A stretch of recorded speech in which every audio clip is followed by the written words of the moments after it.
Hey guys, how's it going? Octopus here and welcome back to Union Cross. So, I'm going to be going over the one-shot challenge in this video, but before I do, I'm going to go over the gem boards. So if you guys want to skip ahead to the one-shot challenge, check the comments down below. I'll leave a timestamp there so you guys don't have to sit there if you don't want to listen what I have to say for the gem boards.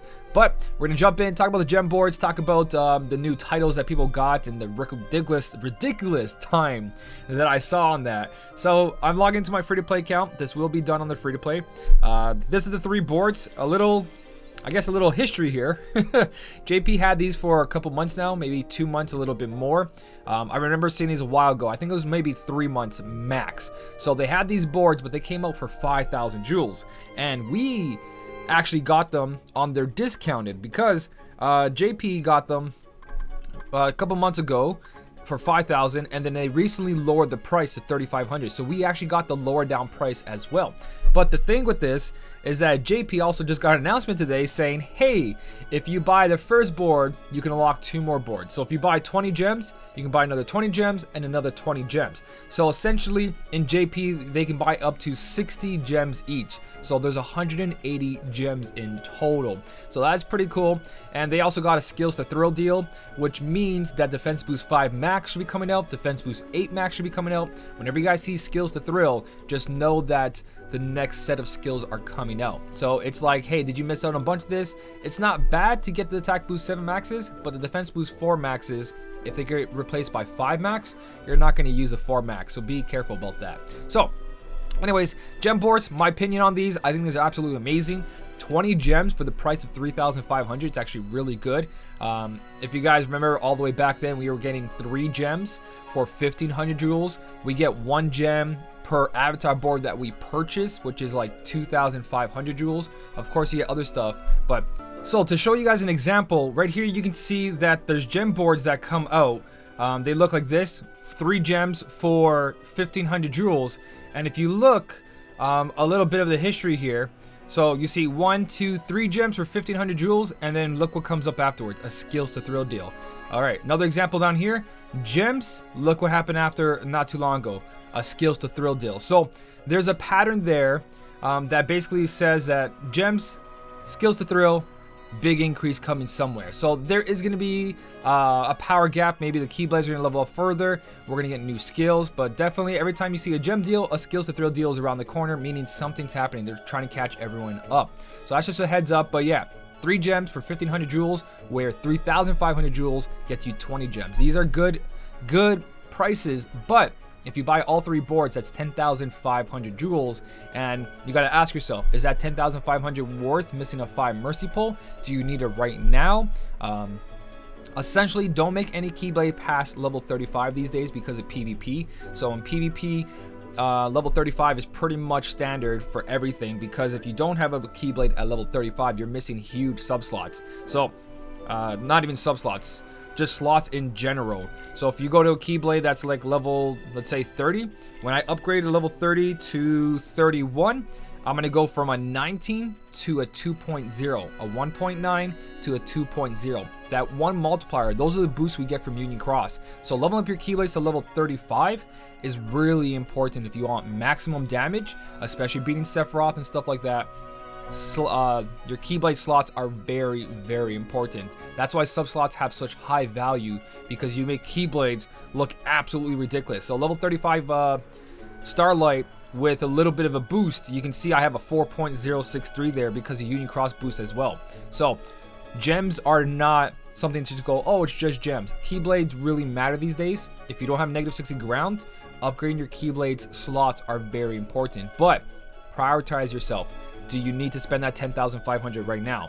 Look at which ones you need the most. So if you want to know what's in your inventory, just click on the Starlight and it'll show you all 3 of them if you had a certain level. So I have 22 gems for power, 12 for speed, and I have 24 for magic. So if I buy each board, I'll get 20 more of each. So it's up to you guys, but there is value in the gems. They are very important. Just choose wisely when you spend it. You don't want to miss out on a mercy pull on something that will update your game more. But remember, medals get replaced. Keyblade power is Keyblade power. Just make sure you upgrade the right Keyblades. In my opinion, Fairy Stars, even as a new person, is a very good Keyblade. You've got basically Stroke of Midnight, another very good Keyblade depending on what you have. Starlight's a good Keyblade as well.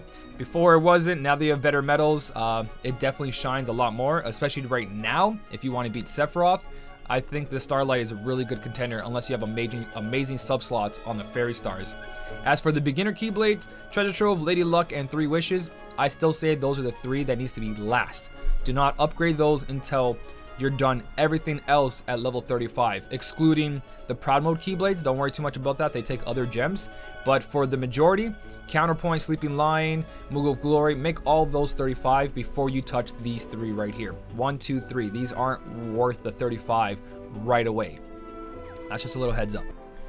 Alright, so for the one-shot challenge, it's pretty straightforward. Bring in a buffer, and honestly, I would bring in like a medal that has 1 giant hit off your friend medal.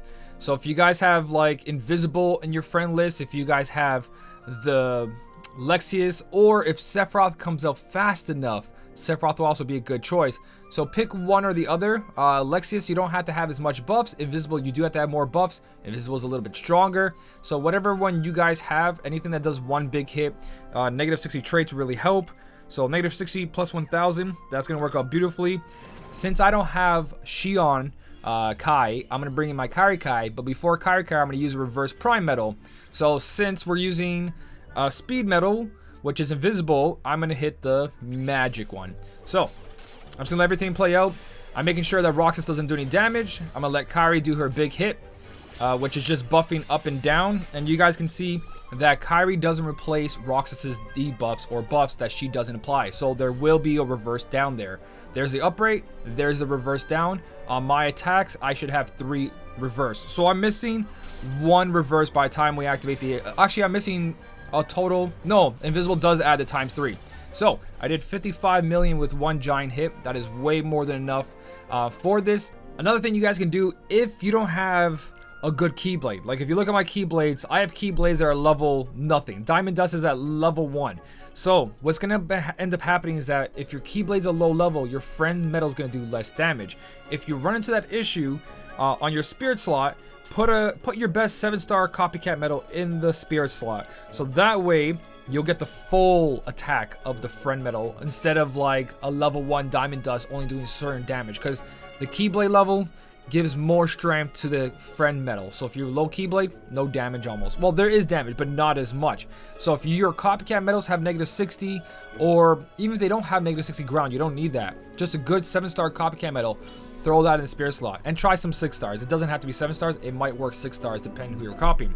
And as for the friend medal, you have multiple choices. You don't have to use Invisible. You don't have to use Lexaeus, but you do have to use a medal that has less hits. So when you look at let's say a friend medal, when you click on them, look for deals 3 hits, does 2 hits, does 1 hit. Maybe if it's strong enough too, does 4 hits. So the less hits, the better, but you got to make sure that it only does a little bit of hits. Like here you go, Diz 4 hits. It doesn't have negative 60 ground, but let's see how good this is going to do. All I have is a Kairi there because that's all you need, and we are facing a magic enemy still because Diz is speed. So it'll show you 2 things here, the 2 differences in damage and maybe enough, because all we have to hit is 20 million, which isn't too much. So Shion copying Diz does 16 million per hit, so not enough, but I'm going to show you that Diz is going to do less damage than my Shion. So Diz activates, Diz is going to do 8 million. So you see the difference in using your copycat medal versus using your friend medal. There's a big difference. Your copycats will do more damage. All right, so let's try Sykes. Sykes has 3 hits instead of 4 hits. And we're going to go for that. I believe Sykes is stronger than Diz because he is a tier 8. He's got a higher multiplier. And Sykes is power, so we're going to hit the speed guy. So I got Kairi here copying my Prime Roxas. You guys don't have to copy the Prime Roxas either. Just bring in enough reverse defense down and reverse strength up to complement your reverse attacking friend medal. So Shion copying Sykes, 22 million per hit. So there's the difference you guys can do. And again, if we use a Sykes friend medal, it's probably going to do less damage. So that's the extra attack on Shion. My copycat medal versus the friend medal, 22 versus 15 million. So there you go, guys. Use copycat medals if you have to. If you guys want to know what medal hits more to what, there's a little map down here. As you guys can see, I totally missed that, but there's a map down here. Magic is stronger than power, power stronger than speed, speed stronger than magic. So whatever your friend medal is or your best medal is, hit the right enemy over here. So if you're facing the one in front of me, which is speed, and he's green, use the power, which is red. Again, the little maps on the bottom there. So that's the strategy we're going to use until I get stuck. So we'll see what happens from this point forward. Quest number 2, same thing. Still good. Quest number 3, still good. Quest number 4, still good. Quest number 5. Quest number 6, still going. Quest number 7, I think, still good. Quest number 8. Quest number 9. Quest number 10. Quest 11. Quest number 12. 13 Seekers of Darkness. Quest 14. Quest 15. All done. So that's pretty much it. 15 quests going through all of your Keyblades to test your strength, but in reality, all you need is your spirit slot and your buffer. That's it. And a good friend medal, obviously. So 3 things. Your buffer, your spirit slot, and your friend medal. 3 hits or less are best. You might get away with more, but your Keyblade needs to be high enough level or you're just not doing enough damage. So again, to like emphasize that, if you look at my Starlight and I look at Sykes here, 32,000, but if I go all the way to Diamond Dust, that's a level 1. Also different Keyblades, even though they're 35, have different strengths. He's got 19,000 strength. So there's the difference, guys. Well, hopefully this helped out. This is a pretty straightforward quest. What I learned from this is that I have Keyblades I haven't used in a very long time because I found really old buffers on there. I'm talking about like Kyrie with only a ×3 buffer on that Keyblade. I'm like, wow, I haven't touched you since Kyrie was released probably. So if anything, this was more of a chore to just rearrange my Keyblades to make sure I have the right buffer and using a copy medal. But besides that, it's more content, a lot of magic mirrors, which is nice because, you know, Guilty campaigns don't last forever. You're going to need those magic mirrors. If you guys want to add anything else down below, another way you guys did it, this is how I did it. There's probably other ways as well. Let everyone know down below in the comment section. If you did enjoy the video, don't forget to hit the like button. And as always, thank you so much for watching. Keep on smiling, and I'll see you in the next one.